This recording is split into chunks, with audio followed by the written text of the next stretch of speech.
The don'ts of knitting. Hi everyone, Norman here. So here is how this is going to work. I'm going to show you the 5 most grievous mistakes any knitter can make. And number 5, where I talk about twist and bias, will certainly shock some of you. But I'm not only going to show you which knitting blunders you should avoid, I'm also going to show you why all these topics are so important. So let's find out if you are making some of them.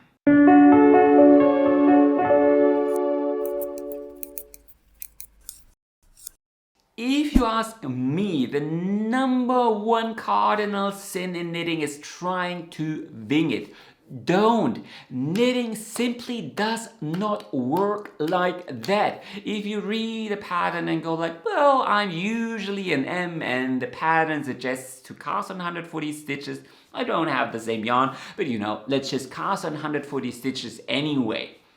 Then in 95% of all cases, this is going to end in disaster or at least a very bad fit. And I want you to understand the real reason why you always need to knit a gauge swatch and calculate your project. And this will be especially important to all those of you who can never get gauge, or maybe you can get a stitch gauge but never row gauge. So listen closely. So, the size of a stitch is governed by 4 major factors.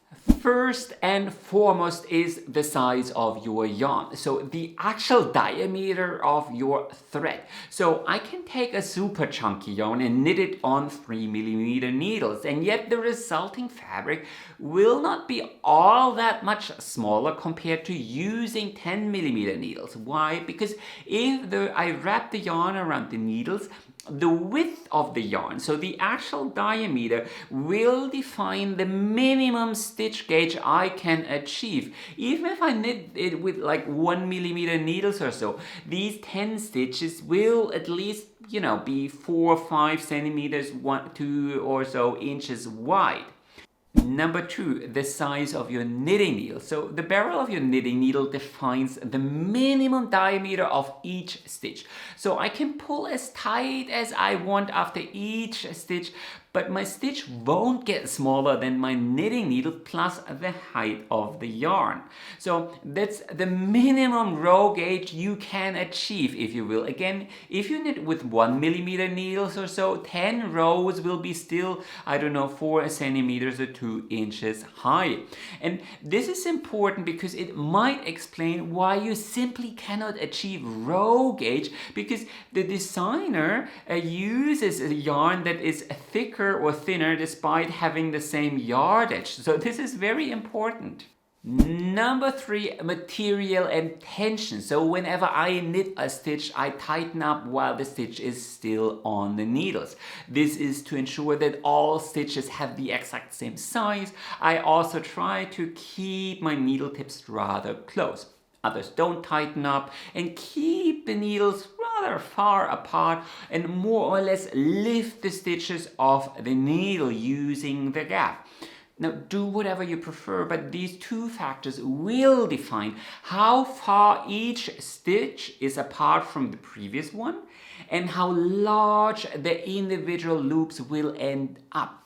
And depending on your actual knitting technique, meaning whether you are a continental knitter, an English knitter, a combination knitter, an Eastern knitter, a Portuguese knitter, etc., you will stretch out the stitches of the previous row differently. Because every time you knit a stitch, you are sort of fishing around in the stitch 1 row below. And depending on how much or how little you stretch out these stitches, the gauge will change out yet again.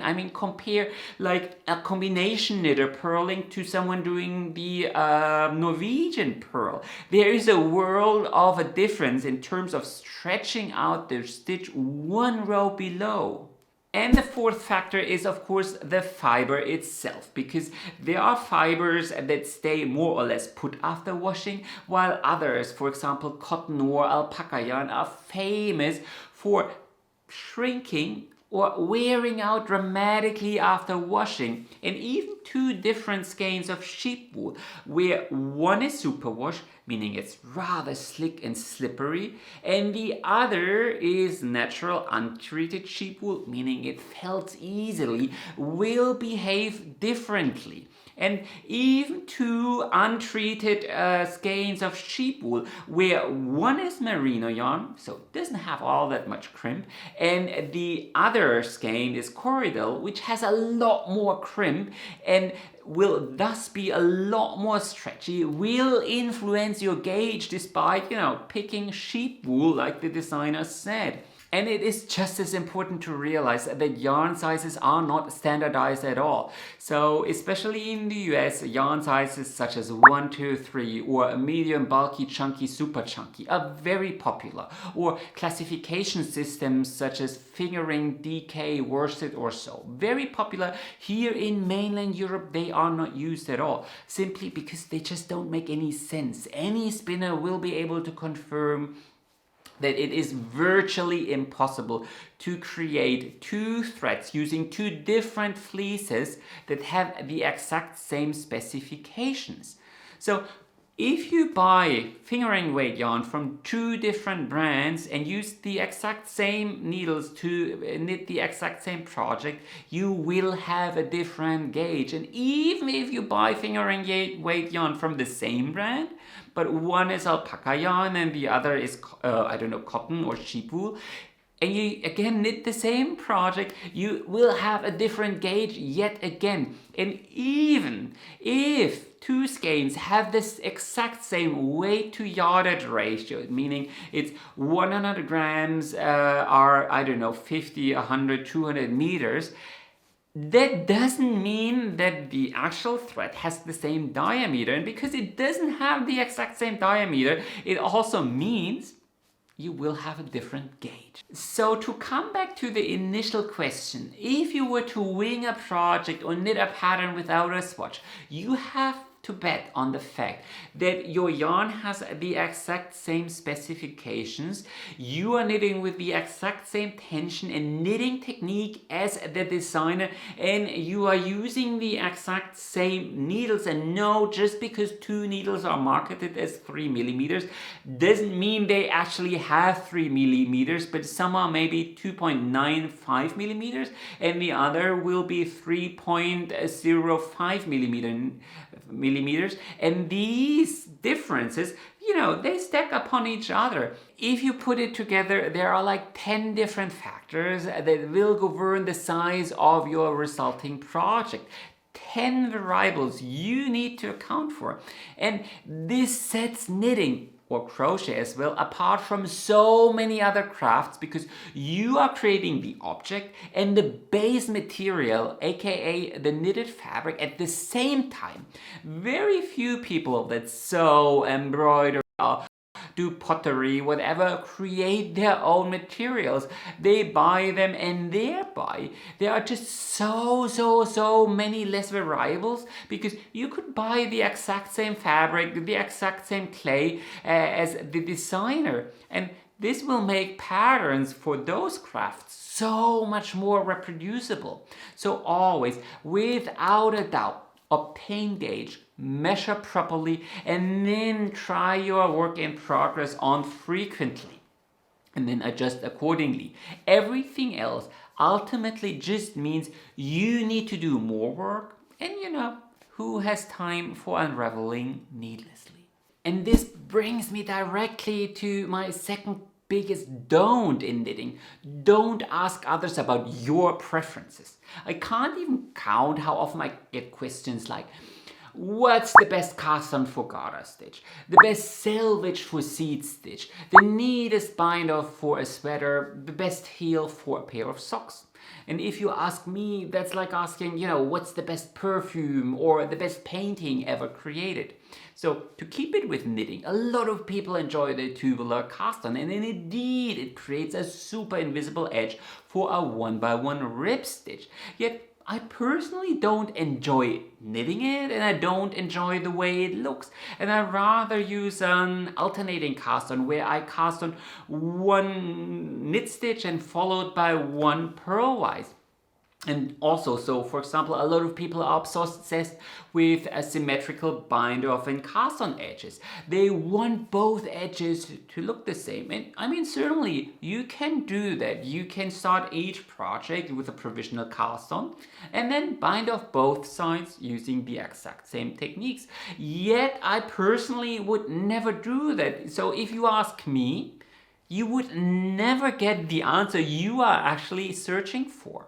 So if you want an honest answer, then pick up a book like this one here, The Principles of Knitting, quite the huge tome. I'll add a link to the description below where you will find all knitting techniques on this planet, or go to the free knitting technique library on my blog where you will find tutorials, high resolution pictures of basically every important cast on, bind off, increase, decrease technique on this planet, and then some. And then use some scrap yarn and knit a swatch. Cast on 10-15 stitches. It really doesn't have to be a lot. Sometimes 5 are enough. And use the technique that seems to be a good guess. And then cast on another 10 or 15 stitches. Use a different technique and compare. And then you yourself can say, okay, this looks better. This is what I want. And the best part about knitting these swatches is you already practiced the technique. So when you start your real project, you are already a lot more proficient. And you know, nothing prevents you from incorporating these experiments into the gauge swatch. You have to knit anyway. So knit the first 5 rows using, I don't know, one selvage stitch, and the next 5 rows using a different selvage stitch, and then compare.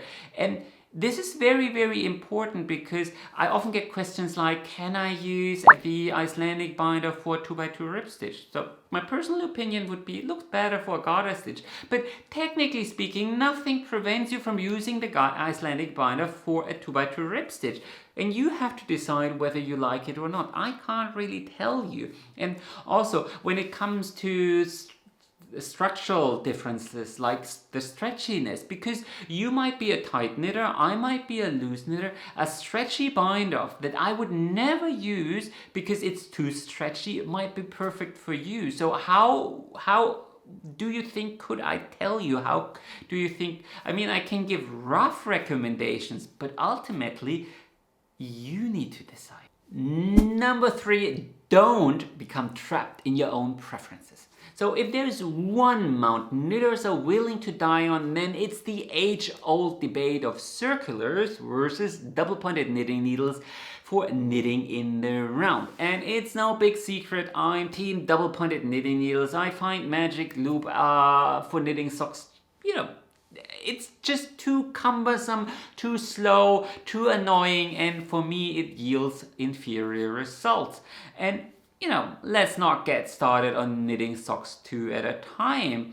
Yet when I knit Fair Isle socks, I will instantly switch to circulars simply because I will not have to pay attention 4 times around whenever I need to bridge a gap where one float in the whole project that is too tight could wreck it all. Traveling magic loop is just so much better in these cases for me.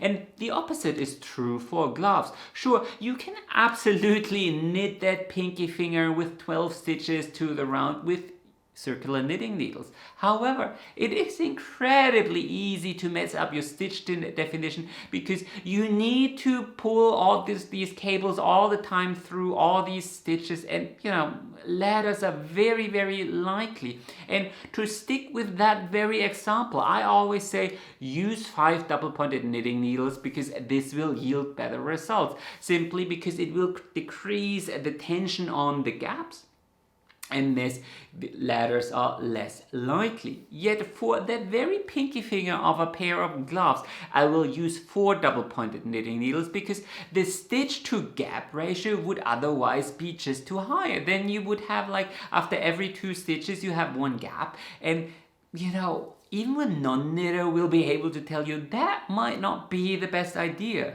Same applies to knitting flat versus in the round. I'm team knitting in the round. Flat knitting is a little bit annoying if you ask me. Yet if I do an entire project, I would be mad to not knit it flat. Same applies to brioche project where knitting in the round can be quite a little bit annoying.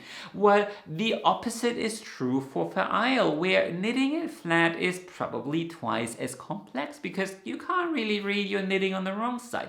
Sure, many paths lead to Rome and you will eventually reach it. But if you keep an open mind, I feel your life can be a lot easier. And the same applies to tools. Many knitters in the US love CHAOGOO stainless steel needles. Good for you. But I can think of a host of projects where stainless steel needles, with rather inflexible cables and only medium sharp tips, are not the ideal choice, setting aside that I personally don't like stainless steel to begin with. For lace patterns, for example, you might want a yet sharper tip. For traveling magic glue projects, you might want a cable that is a little bit more flexible. And for a slippery silk thread, you might enjoy knitting with a bamboo or hardwood needle a lot more, because those have a lot more grip. I personally would say you're not doing yourself a favor if you limit yourself to just one tool and one technique. I mean, sure, you can knit 90% of your projects using magic loop and the same needles. But for those other 10%, keep an open mind, especially as there's just so much misinformation floating around the internet. Whenever I show some coated metal needles, people will go, well, there's nickel in it, I can't use it. Yet the exact opposite is true. All stainless steel needles, so especially things like CHAOGOO or so, contain nickel, 8 to 15% to be quite precise, whereas I am not aware of a single manufacturer of coated metal needles who still uses nickel in their coatings. 10-15 years ago, the story was different, but now they don't. So if you are not flexible and if you don't review your stance ever so often, feel you are doing yourself a disservice. Number 4, don't take shortcuts if you are not very aware of what you are doing. So I don't know what it is, but so many knitters seem to advocate backwards knitting. The Norwegian purl stitch combination knitting, simply because they find the normal purl stitch too difficult, too hard, or they can't make it work at all. And that is normal.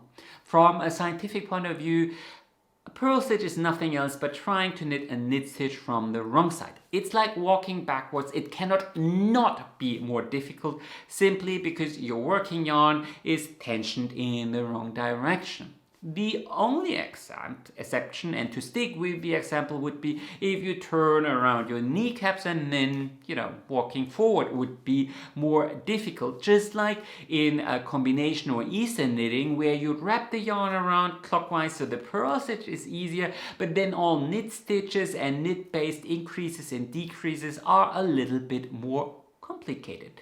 Now, why is this a don't? I know a lot of super proficient knitters who arguably knit faster than me, neater than me, knitted more and longer than me, and are willing to tackle even more complicated projects than me. Some of them are English knitters, some of them are continental knitters, and so on. And do you know what all of them have in common? Neither of them thinks purling is difficult or hard. The very idea is almost alien to them. It's almost like, telling a professional cyclist to attach trike support wheels to prevent crashing. If someone tells me purling is difficult, I'm like, what's difficult about purling? Very important. I'm not here to tell you that you shouldn't enjoy backwards knitting to prevent purling. I do that as well whenever I knit the bobble stitch, because I'm not going to turn around my project after 3 stitches to purl that single row. No, I'm gonna backward knit it. And if you really enjoy the Norwegian purl, go for it. But when you make that decision, instead of practicing, the normal way in line with your overall knitting style, do be very aware of what you are sacrificing it for. That is the important message here. So what do I mean? Backwards knitting will get incredibly complicated once you stop knitting stockinette stitch flat. And the Norwegian purl stitch will help you exactly not at all if you want to knit a lace pattern with a lot of complicated purl increases and decreases. And completing the very same pattern using combination knitting, where you will have to translate a huge chart into your style because you cannot knit the SSK, the purl two together the same way, and you really need to adjust every increase and decrease, well, it might not be all that much fun either. I know, it's easy for me to say, instead of trying to find a shortcut, practice more. The road towards purling with ease is long and bumpy. And mind you, a lot of people just knit a casual shawl or a baby blanket in stockinette stitch here and there. They have no ambition to become a master knitter and, knit a lace doily on 1mm needles with cobweb yarn. It's entirely your hobby and you define what brings you joy. So my point here really is just know what you are doing. And don't just jump on a bandwagon because it appears to deliver results faster. Or some influencer said, well, why are you still purling the continental way? I discovered Norwegian purling and it's so much easier and you should do it as well. I would say, no. When and if you make that decision, know what it means. The very same is true when it comes to the aforementioned debate double-pointed knitting needles versus circulars for knitting in the round. Chances are very high that when you learned how to knit, at one point you also used circulars to knit flat. So the magic loop technique cannot not feel more familiar and natural to you compared to juggling around with 5 double-pointed knitting needles. The learning curve has to be longer and steeper, but that absolutely doesn't mean that it cannot deliver superior results in the long run. And if you keep on insisting double-pointed knitting needles are not for you without giving it a second or sometimes third chance after you progressed a little bit more on your knitting journey, it could mean you are wasting potential. If you just learned how to knit and 1 month later someone gives you 5 double-pointed knitting needles, I can totally understand why someone would say, well, this is a little bit too complicated. But then once you've been knitting 1, 2, 3 years, then go back and try it again. If you still say, well, I still like double-pointed knitting needles or circulars or whatever technique we are talking about more, then that is totally okay. But don't become trapped in your own preferences, because a lot of these preferences date back to the very time you learned how to knit. Then is where a lot of our preferences and techniques are set. But that absolutely doesn't mean those are the best techniques for you. Number 5, don't ignore twists. So I have 2 little ribbons here and I wound them into a little yarn cake using my yarn winder. And I wound this skein here clockwise and this counterclockwise. And I'm going to use this to show you something very, very interesting. So just let's pull some yarn out and you can already see that this is twisting a little bit. So there's a lot of twist here, but we will just cast on a couple of stitches and then we'll see how knitting with this goes. But right off the bat you can see that there's a lot of twist already stored in the yarn.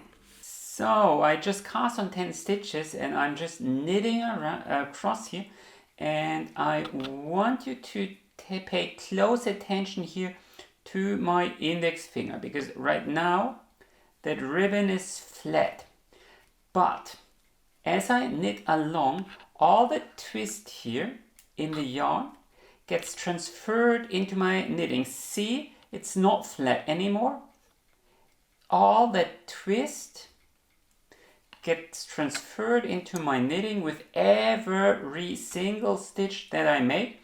And as you can see, it doesn't stop or so. It keeps twisting and twisting. It doesn't level out. So I keep on transferring more and more twist into the fabric. Now here's what's important. So you can clearly see that the twist forms the letter S. So here this diagonal, this is, just like the letter S. And what you have to understand is, as you knit a stitch, see, as I knit a stitch, I am essentially adding one counterclockwise twist. Essentially, as you knit, you are doing nothing else but this here. You are just wrapping around the ribbon in this case, or yarn around your needle like this, and you can clearly see how this is exaggerating the twist by quite a lot. And by the way, in case you are doubting this, I mean, the Turkish cast on works just like that. The Turkish cast on is basically nothing else but wrapping the yarn around the needle. Now let's knit a couple of stitches with the brown golden yarn here. So you can clearly see as I pull yarn from the skein and do a center pull, it ends up being twisted all the same. And actually, I mean, this typically takes a while, but as I knit, you can see how that twist here gets carried over into my knitting as well. So where is the difference, you might ask? And of course, that is a valid question, because as you can see, is there really a difference in terms of the twist that gets transferred into the fabric? Well, yes, there actually is. So let's take a look. Now you can clearly see that this here is twisting around the other way. So like the letter Z. See, this diagonal is like the letter Z, no longer like an S, no longer like an S, which would be in this direction. So I am using a little pin here to attach this securely to my blocking mat. And now I'm going to see, just like before, I'm going to simulate knitting a couple of stitches. And I hope you can see how suddenly things balance themselves out and this is no longer twisted. So the important difference is not that this bit here is twisted, but here as I knit this stitch, I am adding twist. I am adding twist. And then these two twists, because they are in the opposite direction, one clockwise, the other counterclockwise, balance itself out. So the actual fabric, the bit that really matters, this bit will be balanced, whereas it could also be twisted if you wound the skein the other way round. Now sadly things get a little bit more complicated. If you don't do a center pull, but pull from the outside, this has the added advantage that the yarn cake can spin around itself. So as you can see, no matter how much yarn I pull, this is balanced because I wound the skein clockwise. Now I'm unwinding it counterclockwise. This means my ribbon is flat. The problem is if I knit, then I am actually adding twist. With every stitch that I make, I am adding twist. See here, now there is twist, whereas this here is flat. On top of that, you have to realize that you very, very rarely knit with a single ply yarn, except maybe for lace. You typically knit with a 4-ply, oops, that was my knitting needle, with a 4-ply, sometimes a 2-ply, often also an 8-ply, meaning a DK weight yarn. And then you actually have on top of the twist that is added via spinning, the way things are applied together. So in this case, an S-ply. You have even further twist. So you have so you have quite a lot of complications. So you have the spinning, you have the ply, then you have the winding, the unwinding, and the way you knit. Because if you are a combination knitter, then of course you wrap or Easter knitter, you wrap the yarn around clockwise instead of counterclockwise. And all these factors can subtract or add twist to your fabric. Say your yarn is heavily applied together counterclockwise. Then you wind it clockwise, and then you do a center pull, and then obviously with every stitch that you make, you add another counterclockwise twist.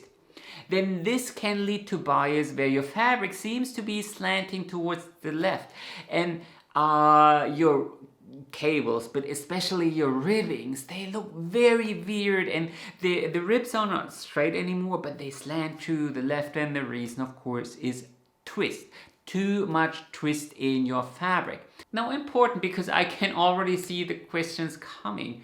Don't ask me, because I know a lot about knitting, but I don't know each and every yarn on this planet and whether it is twisted very heavily or not.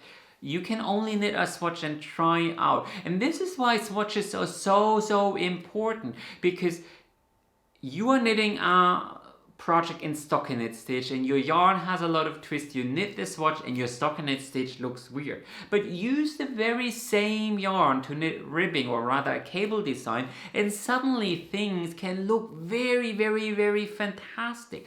But use the same yarn for a lace project and it looks horrible, and then you will realize, well, if I use a single ply yarn for the same lace project with not a lot of twist, it actually looks splendid. But the very same yarn for the ribbing, well, it doesn't really look nice, and everything looks rather irregular because there is not a lot of twist. Whereas if you use the DK weight yarn, which is twisted heavily but therefore also very regular, it can look very nice. And only the swatch can tell you the answer. And that is another reason why swatches are so important, because then you knit your swatch and go like, well, this doesn't look at all like I intended it to look, and then you pick a different yarn. After these 5 facts, there comes one last point I need to add. Knitting is a hobby and it should bring you joy. Unlike myself, you are probably not doing this professionally. So you might be winging every pattern, you might never knit swatches, you might be taking shortcuts, and you might not care about yarn or fiber theory at all. Yet if the process or the results bring you joy, then in my book you did everything right. And this brings me to my actual don't here. Don't ever tell others what should bring them joy. I can present you with options here on my channel, and I can show you various techniques, educate you about the craft, but what you do with it is up to you. Discard it, employ it daily, or share it with others where the knowledge might be a better fit. You will, however, never really see me telling you that this is the best way to cast on, to bind off, or knit a sweater. You will never really see me telling you that this is the best knitting needle, the best yarn, or the best pattern, simply because these things don't exist. We all have different bodies, we all have different preferences, and we also have different budgets. What weird world would it be if I told you to only knit with these outrageously expensive interchangeable knitting needles, or with this outrageously expensive luxury yarn? If you have to make a huge effort and save quite a while until you can afford to knit a sweater using some inexpensive acrylic yarn. I mean, setting aside that you might be a mother of 5 and you absolutely cannot hand watch each and every sweater for your kids, and you rather prefer acrylic yarn which you can just toss into the washing machine. Yet there is almost no day where I don't see comments on the internet or even at the local knitting meetup where people need to force their views on others. But here's the thing. If you see someone sharing a project on social media or so, there really is no need to tell them why you don't like it or point out a mistake. It's not doing them a service, it's slandering their hobby. If you like or prefer a certain technique or a tool, don't try to convince others in a vain attempt to gain social status. I know it better than you or so. Because ultimately, this may leave them with a technique or tool that doesn't work for them at all, simply because they are a different person. I mean, I get it. Knitting is typically a solitary hobby. So that's, you don't really get praised a lot for your achievements, and that's why I feel some knitters will try everything to gain that attention. And that's why when you go to a local knitting meetup or a local yarn festival, people are often chatty to a point it could be said it's almost oversharing. But there's nothing wrong with that. The wrong starts when you claim to be superior or in possession of superior knowledge, and that is, well, your way to gain attention. Especially when an experienced knitter like myself or so hears this. It's often very, very cringeworthy. Like when I show a beginner how to decrease with knit two together, and then some gatekeeping knitting bee comes along and tells us that SSK would be so much better, but she slips the second purl stitch because it looks better. And if you knit it in the round, it looks even better yet. And then I go inwardly, I know, girl, and I know yet another 5 techniques that make this better, but that won't make me teaching that beginner how to knit on 2mm needles using double-pointed knitting needles, black mohair yarn, and a brioche pattern, right? And always remember that one offhand comment where you pointed out an insignificant mistake in an otherwise perfectly fine project could mean that the beginner stops knitting altogether because they are frustrated and they unravel that project already 3 times to fix mistakes, and there you are saying it's still flawed. So the next time you comment, always ask yourself, did someone ask me to share advice and comment? And if you really were, can you phrase your advice in an open and non-judgmental way that includes rather than excludes the recipient? Because often that is a lot more helpful. Anyway, I hope you found this video helpful. Comment below if you have a do or don't in knitting you would like to add. And as always, happy knitting and enjoy the rest of your day.